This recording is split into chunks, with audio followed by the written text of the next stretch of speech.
Number one, get good shoes. You will be walking a lot.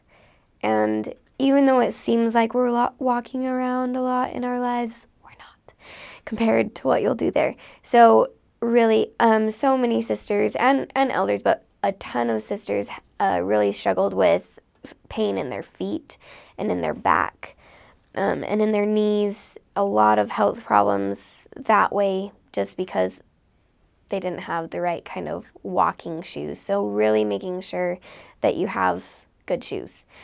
Also, I would say take tights and leggings. There's a rainy season. There's a really cold season. And so make sure that you like the tights with the shoes that you have. You don't want to wear shoes that are going to look funny with tights or anything. Just make sure that you're comfortable in all seasons of when it's really hot, because it does get really hot, and when it's cold. It never snows, and it never gets above like 85 degrees, I would say, but still when you're out in the sun all day, that gets pretty hot.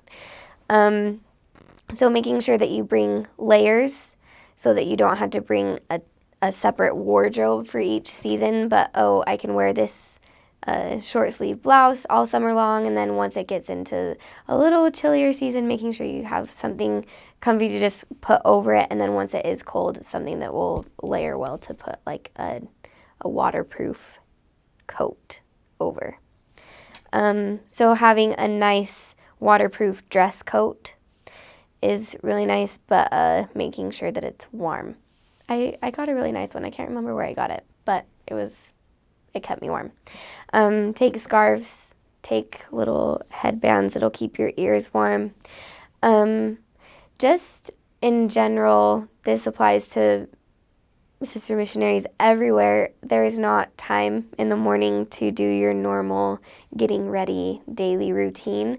So just kind of decide how you want to make yourself look nice, but the focus isn't on doing a lot of makeup or getting your hair all done in the morning. You still need to look very presentable and professional in your calling, but just prepare for that beforehand.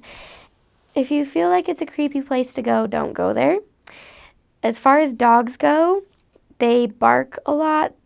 I got bit twice, but it never broke through my skin, and one time was my fault because I stepped on a dog's tail by accident, and so then he bit me really hard, but I was protected and I was fine. But if there are like dogs chasing you or barking at you and bothering you, and this is a real thing, you'll see what I mean once you're there, just like bend down like you're gonna pick up a rock and they'll just run away.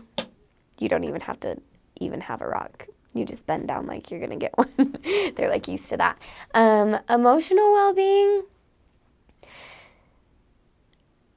I know that you hear a lot before you go on your mission that it's not going to be easy. There will be a lot of things to deal with. But I don't think anyone really understands that until you get out there. There's not really a way for me to explain in what ways it is challenging. I mean, I can list some, but it's not even the hardest ways. So I would say that you need to go prepared with a spiritual power pack and saying, I'm here to serve, I'm here to work. Even when it's hard, I will still work, and the Lord will work alongside me.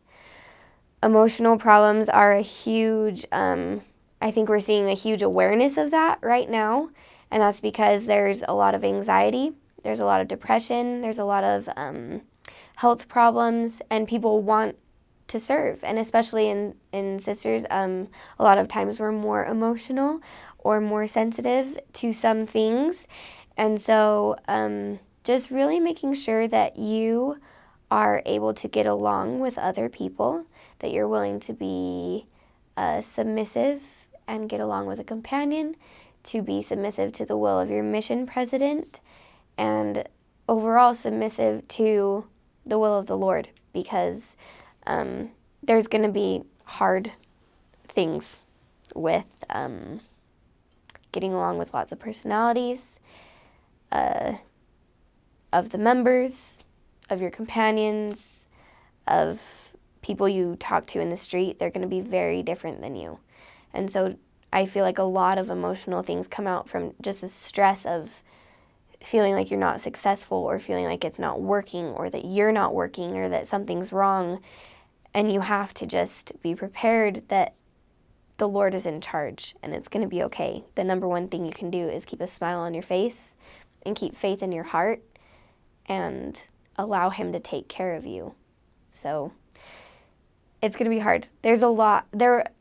I was aware of a lot of emotional and like psychological needs and struggles in the sisters that I was serving with.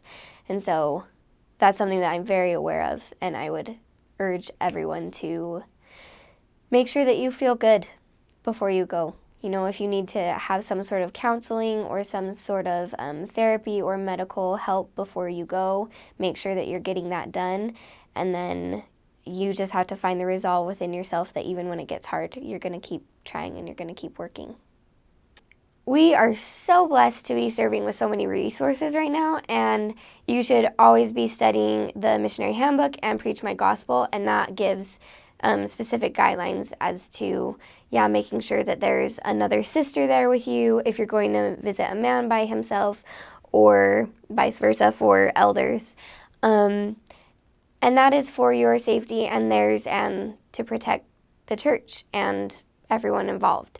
So just make sure that you're always professional. I mean, each situation is a little different. It depends on if you're meeting that person for the very first time and you say, "Oh, I'm sorry, we can't come in because you're here alone." That's going to sound really weird to them, and it probably won't make sense. But if you say, "Oh, we would love to set an appointment and come back with a member of our church sometime to be able to visit with you and answer any questions you have," that's usually the best way to avoid that sort of a situation, is just making an appointment and then coming back with a member later, or offering to teach them in the house of a family who lives nearby. That can work. Usually people don't feel super comfortable doing that on the first visit. They don't really want to go to a stranger's house and be bombarded with what they think is something that doesn't apply to them. So just being very professional about it. Don't get all scared and freaked out that you're going to offend someone. If they get offended because you can't teach them by themselves, well, then they get offended. It's not your choice. Cat calls, people whistling at you and yelling things at you. People will say gringa a lot. They'll, oye, gringa. They'll like call out to you that way, and just keep walking. We're not there to get attention for that sort of interaction, so you just don't engage in anything that way. Just always remember who you're representing, and then it usually solves most of those problems if you can put it in that perspective.